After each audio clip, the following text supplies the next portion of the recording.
بسم اللہ الرحمن الرحیم. In the name of Allah, the Beneficent, the Merciful.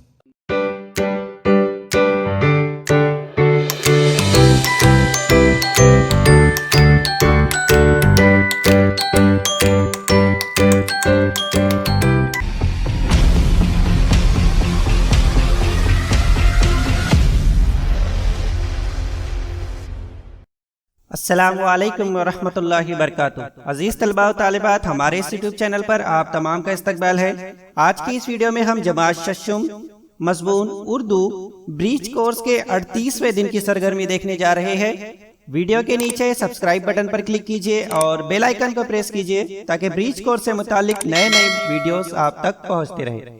آپ ہمارے یوٹیوب چینل کے پلے لسٹ میں بھی جا کر اپنی جماعت سے متعلق مزید ویڈیو دیکھ سکتے ہیں. اب ہم اردو بریچ کورس کے 38ویں دن کی سرگرمی دیکھنے جا رہے ہیں.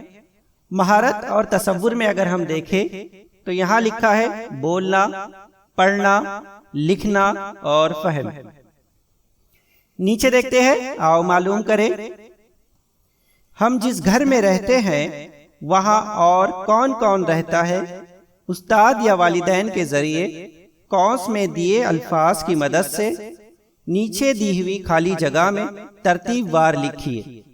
یعنی آپ جس گھر میں رہتے ہیں اس گھر میں آپ کے ساتھ اور کون کون رہتا ہے، نیچے جو ہے قوس میں آپ کو کچھ الفاظ دیے گئے ہیں، ان کی مدد سے آپ کو لکھنا ہے.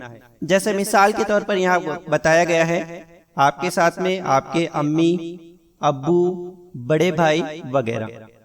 نیچے دیکھتے ہیں، آؤ اہلیت پیدا کریں. درج ذیل الفاظ غور سے پڑھو اور اپنے خود کے گھر میں کون کون رہتا ہے بتائیے. یہاں پر جو ہے آپ کے گھر میں کون کون رہتا ہے یا نہیں رہتا ہے، ان تمام کے نام دیے گئے ہیں. آپ کو صرف یہاں یہ کرنا ہے کہ آپ کے گھر میں آپ کے ساتھ کون رہتا ہے وہ آپ کو لکھنا ہے. نیچے دیکھتے ہیں، آؤ مشق کریں. درج ذیل الفاظ غور سے پڑھو اور اپنے خود کے گھر میں کون کون رہتا ہے لکھیے. یہاں پر قوس میں جو ہے آپ کو بہت سارے نام دیے گئے ہیں. آپ کو صرف وہی نام یہاں پر لکھنا ہے جو آپ کے گھر میں آپ کے ساتھ میں رہتے ہیں. اسی طرح سے آؤ تخیلاتی بنے. یہاں پر اگر ہم دیکھیں تو آؤ اپنے استاد یا والدین کی مدد سے لکھے درج ذیل میں سے ہمارے گھر میں کون نہیں رہتا ہے. یہاں پر جو ہے آپ کو تخیلات میں آپ کے ساتھ آپ کے گھر میں کون نہیں رہتا ہے، یہاں پر آپ کو ان کی فہرست بنانا ہے. تو یاد رہے کہ آؤ مشق کریں. یہاں پر جو ہے آپ کو آپ کے ساتھ آپ کے گھر میں کون رہتا ہے ان کے یہاں پر جو اوپر قوس میں دیے گئے ہیں اس طرح سے ان کے یہاں پر لکھنا ہے.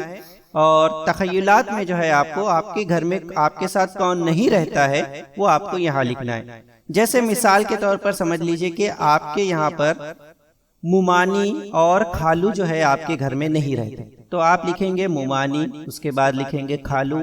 تو اس طرح سے آپ کی یہ سرگرمی مکمل ہو جائیں گی. امید ہے آپ کو یہ ویڈیو سمجھ میں آ گیا ہوگا. انشاءاللہ کل پھر ملیں گے ایک نئے ویڈیو کے ساتھ. تب تک کے لیے اللہ حافظ.